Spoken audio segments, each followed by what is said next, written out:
unang-unang kailangan siguro natin tanongin, no, kung totoo ba talaga na yung mga EDCA sites ay gagamitin for disaster preparedness and disaster response o sinabi lang yon para lang may masabi patungkol sa EDCA sites.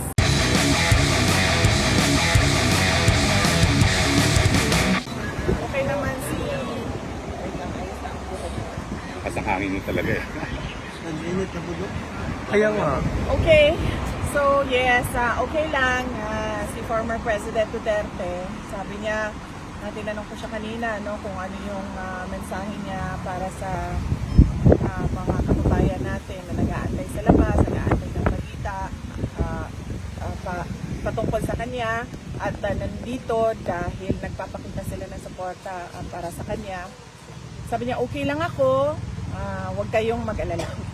Yun ang kanyang message. Well, how do you feel po, this being your last trip on this visit, and when do you think you can be back? Well, may schedule na ako. Hindi ko pa lang siya ma-announce. May pinag-usapan na kami ng schedule sa mga susunod na mga weeks. Hindi ko pa lang siya ma-announce dahil wala pa akong weekend. No? So, nothing definitive until meron ng great weekend. So, pero meron ng draft schedule para sa pagbisita. Wala ba ho siyang bili naman sa inyo? Sa akin, wala naman siyang yun na yung bili niya is yung kanyang yung wag na daw siya bisitahin, wag na daw siya balikan dahil nakakaabala daw. At sagot ko naman sa kanya, sabi ko, hindi pwede yon dahil ang daming nag-aantay doon sa labas na gustong bumisita sa'yo. Eh, hindi sila makapasok, kaya kami yung pumapasok para mapaabot namin sa iyo kung ano yung sinasabi nila at mapaabot mo naman sa amin kung ano yung gusto mong sabihin para sa kanila. So yun Sa politika po, wala kayo napag-usapan? Wala kaming napag-usapan sa politics eh. Napag-usapan namin yung hopelessness, sabi ko yung hopelessness and frustration ba sa government. Yun ang napag-usapan namin doon. Pero sa politika, wala kaming napag-usapan kanina na politika. Okay, questions?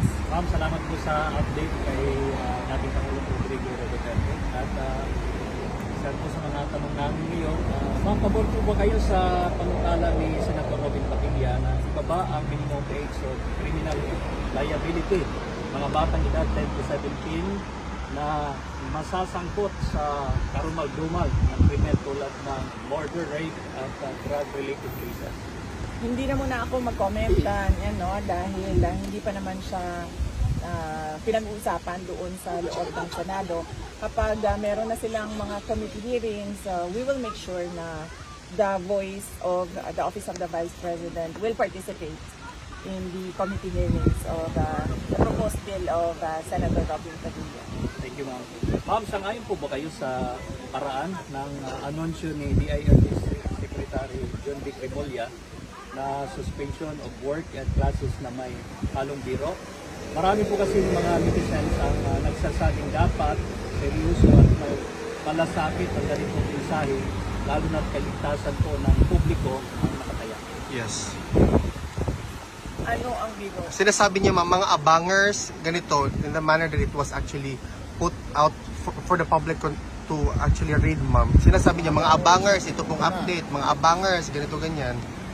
So, Sandali Hindi ko rin nag-gets. for example, ma'am. Hindi ko wala kasi ako ang hindi ko alam, hindi ko nakita, hindi ko nabasa, so mahirap mag-comment. Pero na-verify na ba na hindi siya parody accounts or fake news? Yung official talaga na Facebook page ng DILG, ma'am. Sinasabi niya, for example, there's a class suspension sa different cities. In the manner na sinusulat niya, mga abangers, class suspension po. Official DILG. account. Sa And Facebook page. na-verify na ninyo. May blue check kasi, ma'am. Sige, so official DILG account, na-verify ninyo, and nagbibiro. Yes, the manner na pag... Hindi naman na-hack. Well, we don't know that, ma'am. Kasi consistent yung ma'am, Sabi ng pagsulat. mga netizens na dapat daw seryoso ang sa ganitong mga mga mensahe, lalo na kaligtasan ng publiko ang nakataya. Well, unang-una, gusto ko lang malaman kung official Yes, ma'am. DILG account. At pangalawa, hindi siya na-hack. Mhm. Okay, and hindi din siya fake news. Confirmed yan lahat, ha? Mhm. Oo. Tulad lang din yan noong sa Office of the Vice President. Merong Vice President at merong Office of the Vice President. Iba yung institusyon, iba yung tao. Yes. Okay? Kaya kami merong spokesperson for the Office of the Vice President kasi yung institusyon, meron silang mga ginagawa na trabaho, may projects, may serbisyo, at merong bosses yung Office of the Vice President. So, kapag nandun ka, makikita mo, very professional yan sila. Pero pagdating naman sa Vice President, ako, yung tao, iba din yung boses ko. So, kung galing yan sa DILG official account, na sinasabi ninyo, confirmed naman na DILG official account, they have to be professional. Correct. Hindi ko sinasabing hindi pwede maging professional ang pero the person can express, has the freedom of expression. An institution does not have the freedom of expression. Kasi ma'am, yung mga kababayan natin, they are a little bit surprised yung manner ng ng approach sa pag-disseminate ng information kasi parang ginagawang joke or in a joking way. So, thank you for your comment, VP. Oh. Thank you, ma'am. Last na lang po. Ma'am, ano po ang... Question lang po, kasi kahapon, naibalita ko po sa inyo yung pagpinay ng passing RTC sa motion post bail ni Pastor Apollo Gulo na ibalita niyo po ba kay PRD? Sorry. Hindi namin napag-usapan yung balita na yan na hindi ko napaabot na sa kanya yan ngayon. Thank you, ma'am. Ma'am, ano po yung ang reaction ninyo sa inilabas ng safety alert ng Ministry of Education ng China kaugnay sa pag-aaral ng kanilang mga estudyante sa Pilipinas kung saan pinanggit na may tumataas na bagta sa seguridad at insidente ng harassment sa mga Chinese nationals? Well, karapat-dapat lang na mag-issue sila no dahil may obligasyon yung state to protect its citizen wherever they may be found, sa labas man ng China o sa loob ng China. So, kung merong mga ganun na pangyayari na nadidelikado yung buhay nila or merong harassment, merong threats na nangyayari, ay dapat bigyan nila ng sapat na warning yung kanilang mga citizens para sila naman ay makapaghanda or meron silang magagawa para sa proteksyon ng sarili nila. VP, do you have a comment? Kasi sinabi ng Senate mismo, ni Senator Gatchalian, I think, he said that the Senate will convene as a high impeachment court on the 4th of August to hear out the impeachment complaint against you. Do you have a comment with respect to this? Kasi this is exactly 1 week after the SONA ng Pangulong Bongbong Marcos. Hindi na muna ako mag-comment about sa impeachment kasi merong spokesperson for the impeachment topics. Ito yun si Attorney Michael Poa. So, if you can find time to reach out to him to ask him questions about the impeachment, then he would gladly answer questions about the impeachment. Thank you, VP. VP, do you have any expectation na sana i-bring up ni President Trump kay Presidente Marcos Jr. ang issue ng ICC and about former President Duterte? Wala akong expectation. Wala akong expectation na i-bring up niya doon anything favorable to former President Rodrigo Duterte. Likely, baka i-bring up niya doon, pero ang kanyang sasabihin ay things that are unfavorable to President Duterte. Because he will really defend what they did to the former president. No, I meant on the part of President Trump. President Trump to President Marcos. Yes, Mayroon ba silang meeting? Wala pa po sa special. Wala pa po according to the official schedule. Wala pa po according to the official schedule for the day. Wala. So, Okay. wala. Yes, Yun na yun. Any questions, guys?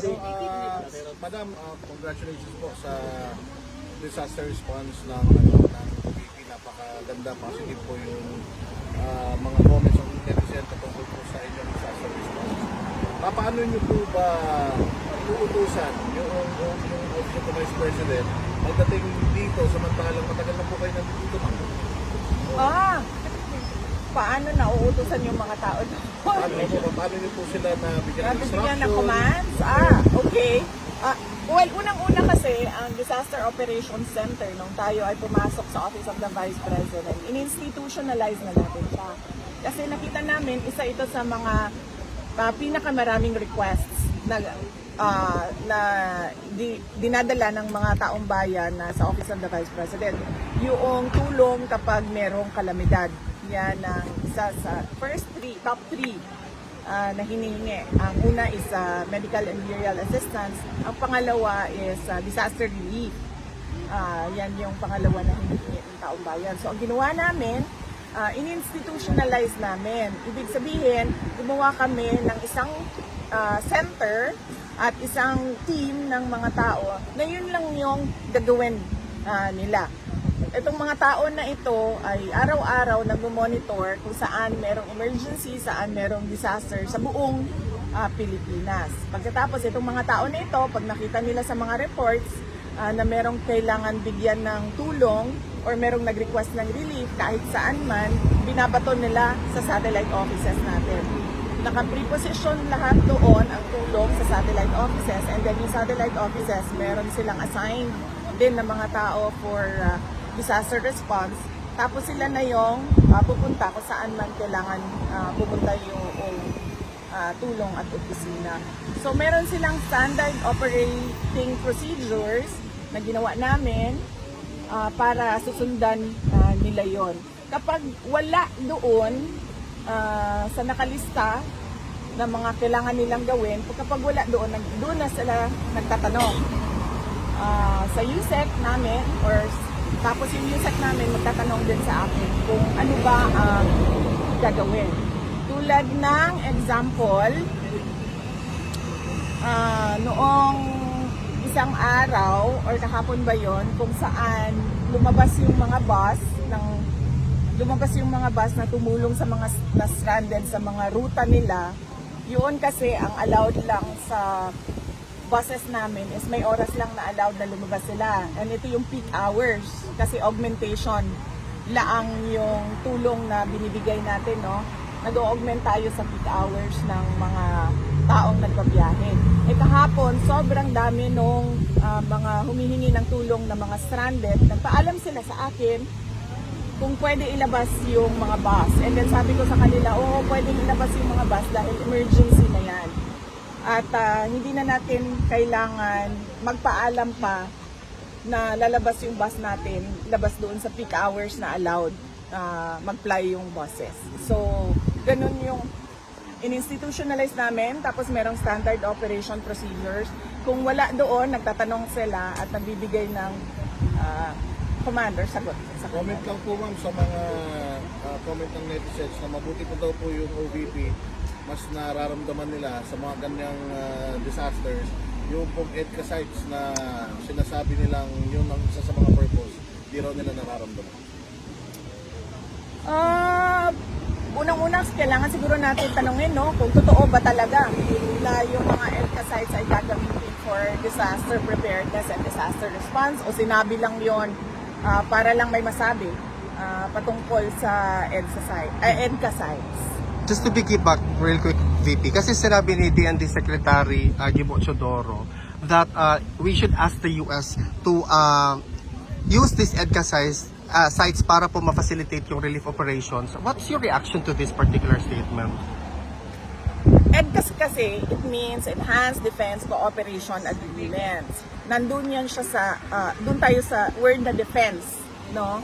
Ano ba ang ibig sabihin ng defense no? Di ba mutual defense? Like depensa sa Pilipinas at depensa sa kung sino man yung ally natin, 'di ba? Kasi mutual, 'di ba? So, kung magkaroon ng agreement, iba pang agreement sa ilalim, sa loob ng EDCA agreement about disaster preparedness and disaster response, pwede yon.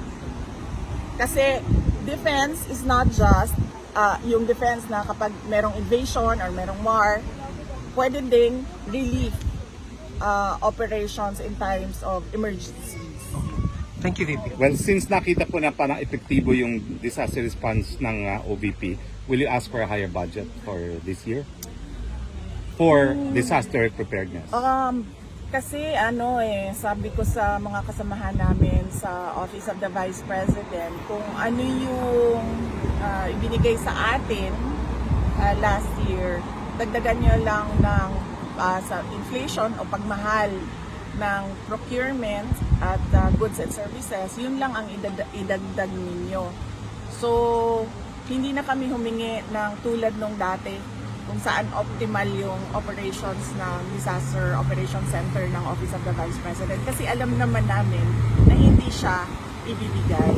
So, parang ayaw ko na pupunta yung mga officials ng Office of the Vice President, punta sila sa House of Representatives, tapos sasabihin sa kanila na hindi namin yan ibibigay sa'yo. Ayaw kong napapahiya yung mga kasama ko at ayaw kong napapahiya yung institusyon. Thank you. Now, VP has an appointment at 4:10, no? So, unless last question, tapos yung mga first-timers, pagbigyan natin sa pictures, pwede pa ba, VP? Miski konting panahon lang. Go. Minsan po sa mga patuloy po ng mga supporters ni Tatay Digong na nandito po mundo, bring him home. Tapos sa mga kababayan natin. Yes, opo. Unahin ko na muna yung sa mga kababayan natin. No? Sa mga kababayan namin, ang Office of the Vice President, kung ano man yung makakaya ng Disaster Operations Center namin, ay gagawin namin lahat para sa disaster response. Dalawa po yung nandyan sa loob ng center namin. Unang-una is yung mga kalusugan trucks namin. Nagdadala sila ng hot meals sa mga responders. Pangalawa, meron kaming relief. No? Relief, food and non-food. Yung relief na pwedeng maibigay ng Office of the Vice President. Kailangan natin laging handa tayo sa mga ganito dahil alam natin taon-taon pabalik-balik yung bagyo. Hindi naman titigil ang pagdating ng bagyo sa ating bansa. At ang dala ng bagyo lagi ay unang-una pagbaha at mga landslides. So yung mga tao na alam nila na flood-prone area sila or danger zone area sila sa landslide, ay dapat maghanda sila pagdating ng bagyo or tag-ulan. At ano yung isa, sir? Patuloy na pagtitipo ng mga supporters ni Tatay. Yes. Okay. Sa aming mga kababayan sa buong mundo at sa Pilipinas na patuloy ang pananawagan na iuwi at ipalaya na si dating Pangulong Rodrigo Duterte, ay nagpapasalamat kami. Alam ni dating Pangulong Rodrigo Duterte na meron kayong mga ginagawang rallies, pagtitipon at pananawagan. At nasabi nga niya sa akin kahapon na sana ay bigyan siya ng pagkakataon ng Diyos na personal ang kanyang pagpapasalamat sa inyong lahat sa inyong